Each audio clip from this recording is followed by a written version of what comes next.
There are two interesting assumptions implicit in the search for charismatic leaders. The first is that leadership is a function of personality, which means that some people have more talent for leadership than others.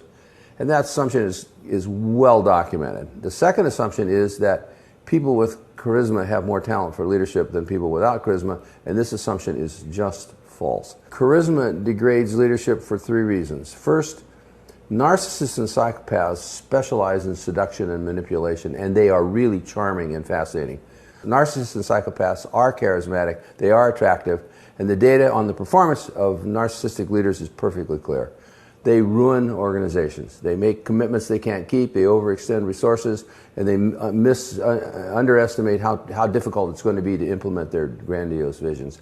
And they just ignore any kind of negative feedback and objections. Second, a fellow named Jim Collins, he studied the Fortune 1000 companies, looking for companies that had performed significantly above the standard for the industry for a sustained period of time. He found 11 companies that fit that pattern, and he said, what was it that made them more effective than their competitors? To his enormous surprise, he thought the answer was the personalities of the CEOs.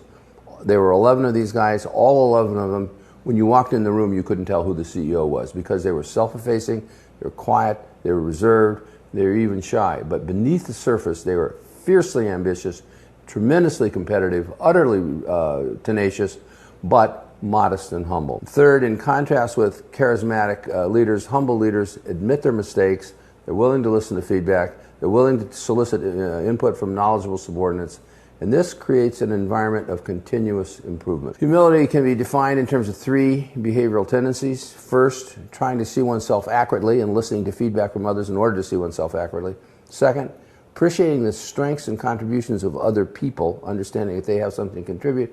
And then finally, being open to new ideas from other people, not just understanding that they're good, but being open to their ideas. It's important to remember that humility is only important when it's combined with real competence.